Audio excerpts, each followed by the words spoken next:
akarengane mu cyerekezo 2050. Radio Imanzi 105.1 FM.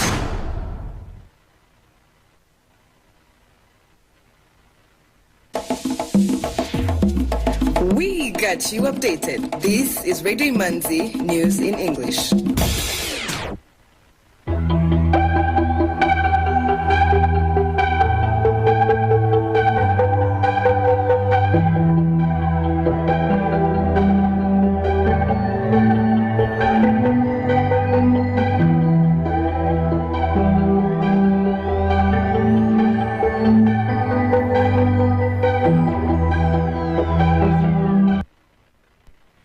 You are tuned to Radio Imanzi, broadcasting from Kigali. Here is the news in English, brought to you by Fiona Umuganwa. The headlines. President Paul Kagame says there is a need to integrate industrial policies with sustainable energy policy if Africa is to power its future industries without necessarily slowing down the continent's development. Law enforcement officers from regional countries currently attending the 10th intake of the Police Senior Command and Staff course at National Police College in Musanze district have started their external tour in Italy as part of the one-year training program.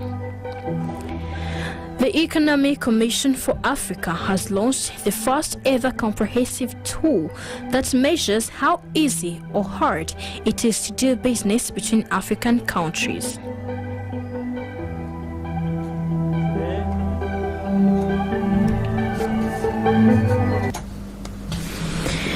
Welcome back. News in detail.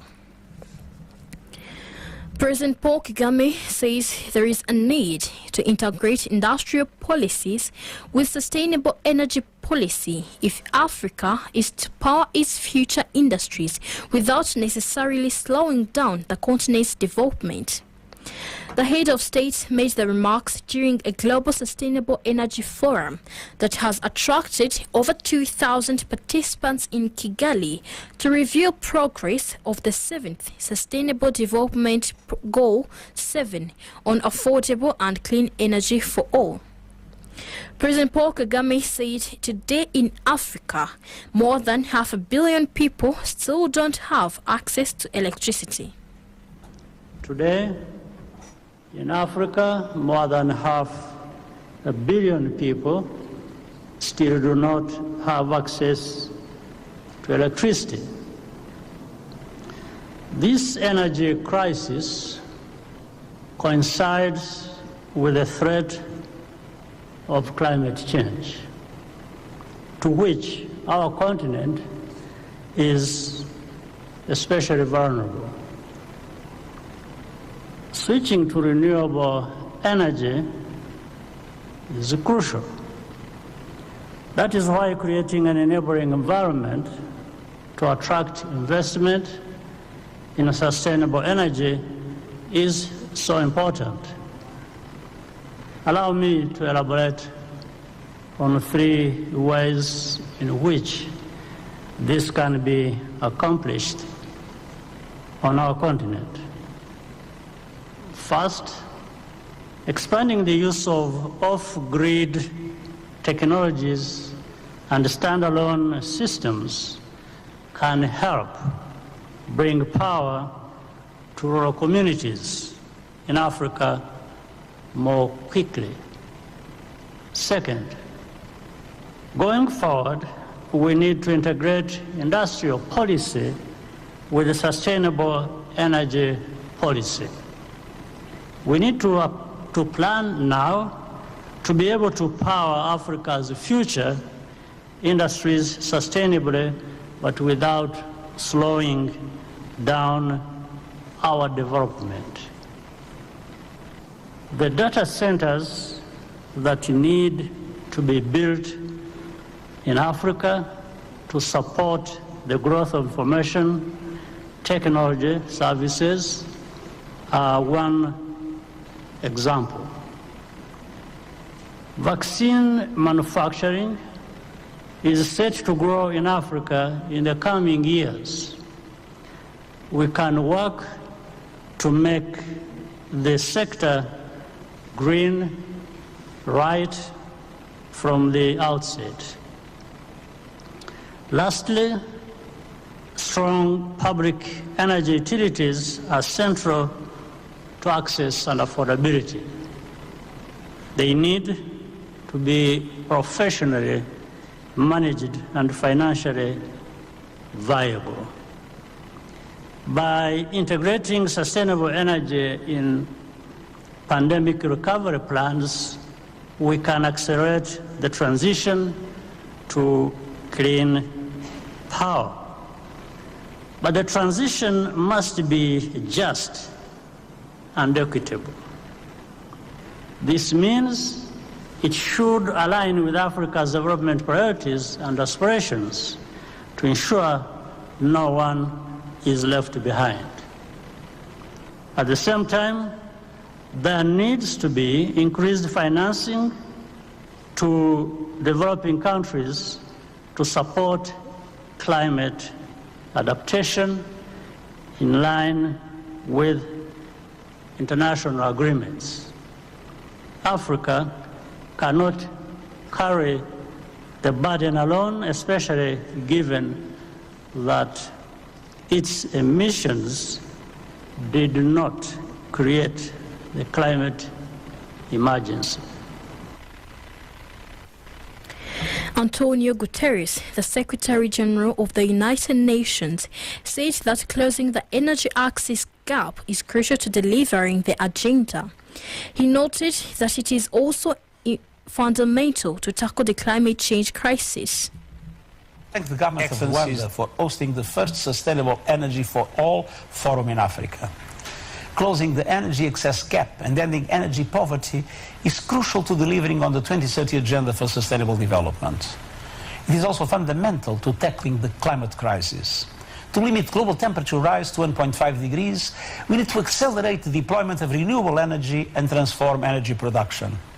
In many countries, solar and wind are already the cheapest source of energy, and the renewable energy sector generates 3 times as many jobs as the fossil fuel sector. We need to shift to sustainable energy systems everywhere. The addiction to fossil fuels must end, starting with coal by 2030 in OECD countries and 2040 everywhere else. And we must leave no one behind. Developed countries must honor their promise to provide $100 billion a year for climate action in developing countries. Development banks must support countries as they transition their economies, invest in retraining and social safety nets. And private finance must stop funding fossil fuels and shift to renewable energies. Every country, city, company and organization should set ambitious renewable energy targets and present their implementation plans for clean and affordable energy through ambitious energy compacts. Together, let us pursue an agenda that is good for both people and planet and build a sustainable, just and equitable energy future for all. Rwanda's Minister of Infrastructure called on for collected efforts in order to achieve the Sustainable Energy Goal 7. We have over 2,000 delegates attending this forum, both in person and virtually, from both public and private sectors, as well as civil society. This forum meets on an annual basis to review the progress of the Sustainable Development Goal 7, affordable and energy for all. The challenge is daunting. Almost 800 million people have no access to electricity globally, most of them in Africa. Around 2.5 billion lack access of clean cooking facilities, mostly in Africa and Asia. To achieve SDG 7, we should join our effort to support each other and use opportunity of this forum to learn from Rwanda's best practices. Moving on ahead, The Executive Secretary of National Council of Persons with Disabilities says there is a need for a fund that could help create jobs for people with disabilities. Manzi Prince, intern at Radio Imanzi, has this report. A majority of public and private institutions shun from employing people with disabilities. That is why we are proposing the fund through which those shun employing people with disabilities can also contribute to help create jobs for disabled people. He said conducting a feasibility study for the fund is expected to start next fiscal year. We are seeking a budget for the study which we have been asked to carry out, he said. Ndaisawa said that a quota system is also needed in the labor market, whereby employers should be required to dedicate at least 5% of positions to persons living with disability. Quota system is a method whereby a regulator sets a limit on how much of something a country or a company is allowed to have, etc. The move, he said, would reduce unemployment rate among disabled people. We suggest that companies get incentives once they allocate 5% of jobs to people with disabilities. The incentives can be in different forms, such as reducing taxes for them, among other things. Farmers can now acquire a new coffee variety, RABC 15 and Arabica coffee, which starts yielding 2 years after planting, as opposed to the current varieties where farmers start harvesting after 3 years. This development is expected to boost Rwanda's coffee sector. Manzi Prince continues with this report. The new variety is said to be disease-resistant and more productive, and is expected to increase coffee production in country as well as fetch more revenues for farmers, according to Rwanda Agriculture and Animal Resources Development Board. It was developed through partnership of the Rwanda Agriculture Board and National Agriculture Exports Development Board through the project of Rural Income Through Exports.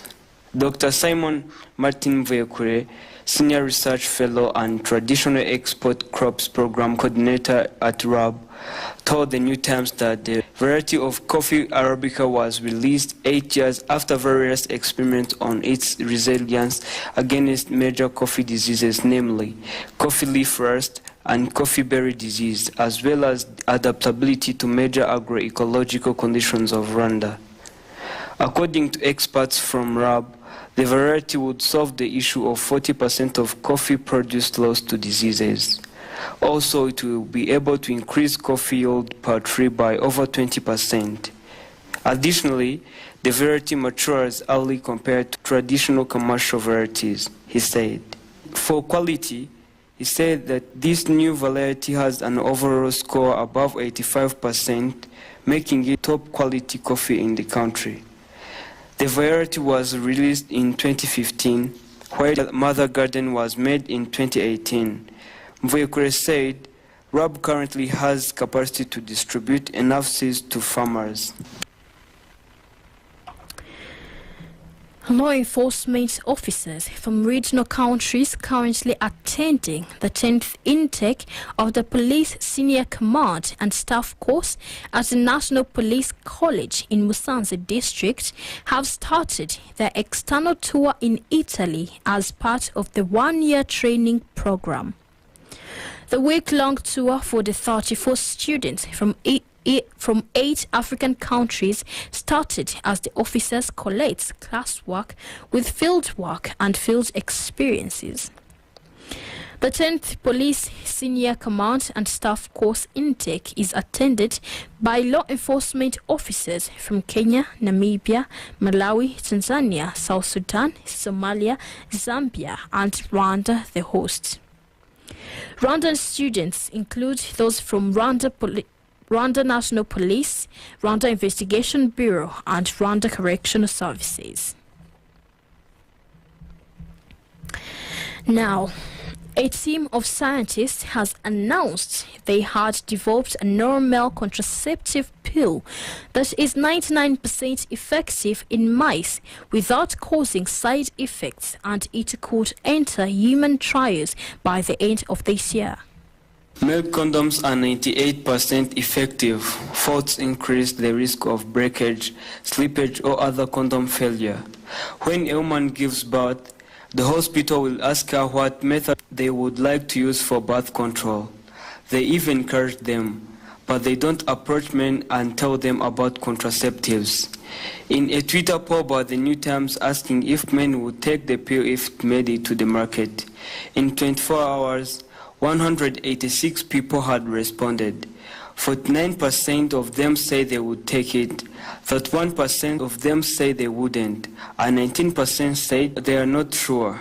According to Rwanda Biomedical Center's officer in charge of reproductive health, Joe Seruchacha, men are generally hesitant when it comes to contraception. Contraceptive pill, if approved, should have high relevance in Rwanda, where 295,000 pregnancies annually are unattended and 84,300 of them end up in abortion, whose law is also restrictive. Some items of international news on Radio Imanzi.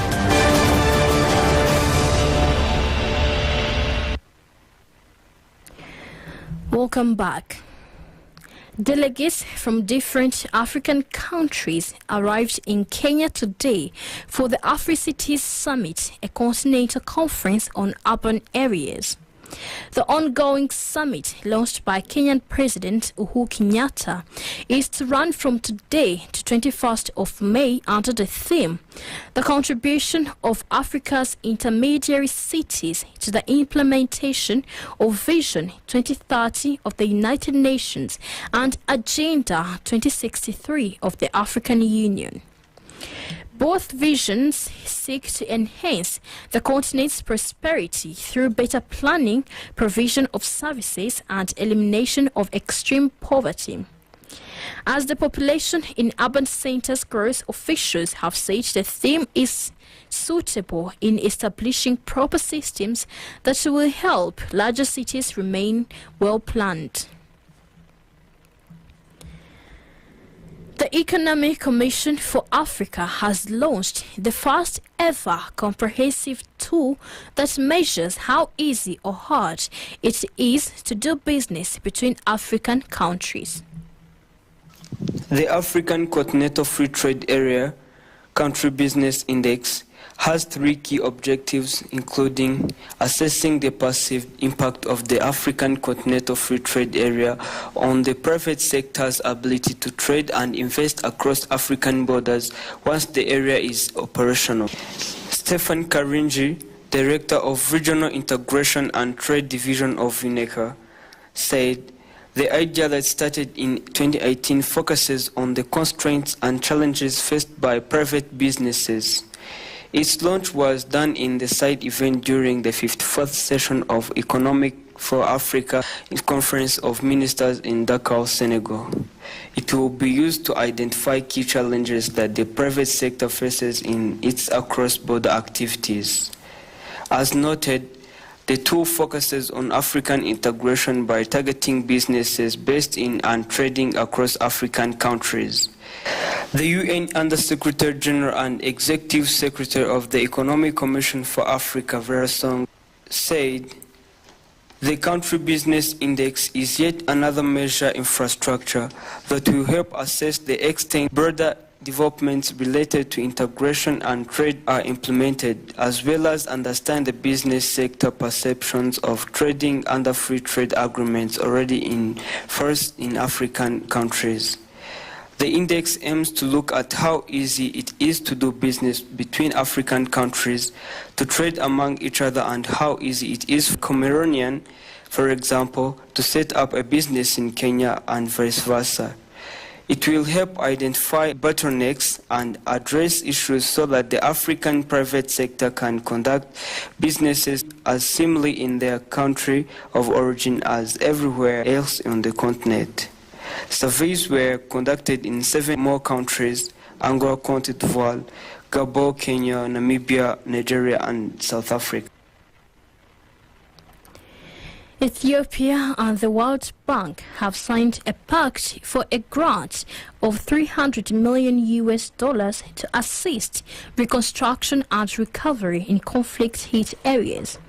The Ministry of Finance said the resource will be used to finance the activities designed to support basic services, namely education, health, water supply, and a special effort to support survivors of gender-based violence in the conflict-hit areas. Zimbabwe has lifted its ban on bank lending.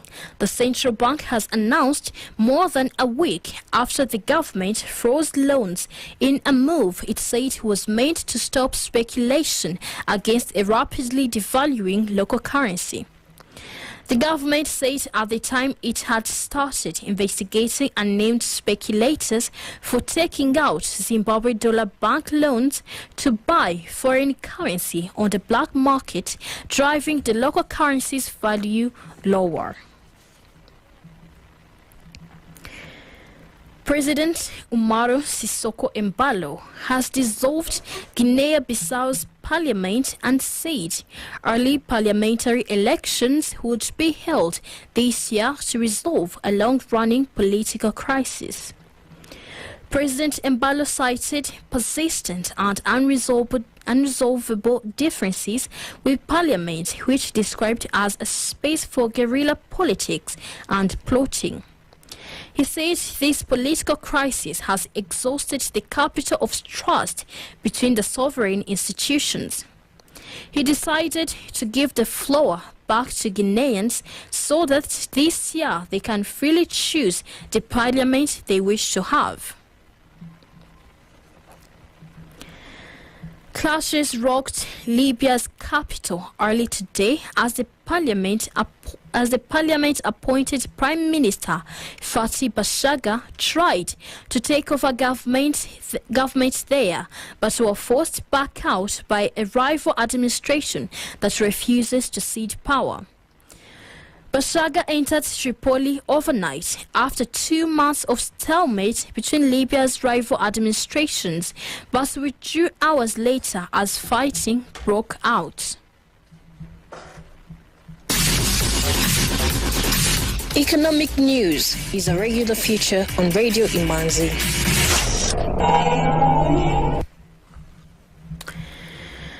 The Rwanda Stock Exchange Market Report. The trading session recorded a total turnover of 30,918,000 Rwandan francs worth of bonds traded in one deal on the fixed income market and 1,196,000 Rwandan francs from 4,600 Bank of Kigali shares traded in 3 deals on the equities market. Bank of Kigali closed the counter at 260 Rwandan francs, Bralirwa at 160 Rwandan francs, I&M Bank at 43 Rwandan francs, Simirwa at 120 Rwandan francs, M10 Rwanda at 179 Rwandan francs, Equity Bank at 440 Rwandan francs, Kenya Commercial Bank at 370 Rwandan francs, National Media Group at 1,200 Rwandan francs, Uchumi Supermarket at 104 Rwandan francs, and RH Buffalo closed the counter at 526 Rwandan francs as the market closed. Now, the currency market review of today. The Kenyan shilling buying price was 8.6 Rwandan francs and the selling price was 8.7 Rwandan francs. Tanzanian shilling buying price was 0.43 Rwandan francs and the selling price was 0.44. Ugandan shilling buying price was 0.27 and the selling price was 0.28. Burundian franc buying price was 0.49 and the selling price was 0.5. The US dollar buying price was 1,010 and the selling price was 1,031. The British pound buying price was 1,247 and the selling price was 1,272. The euro buying price was 1,055 and the selling price was 1,076. With that, we come to the end of tonight's edition.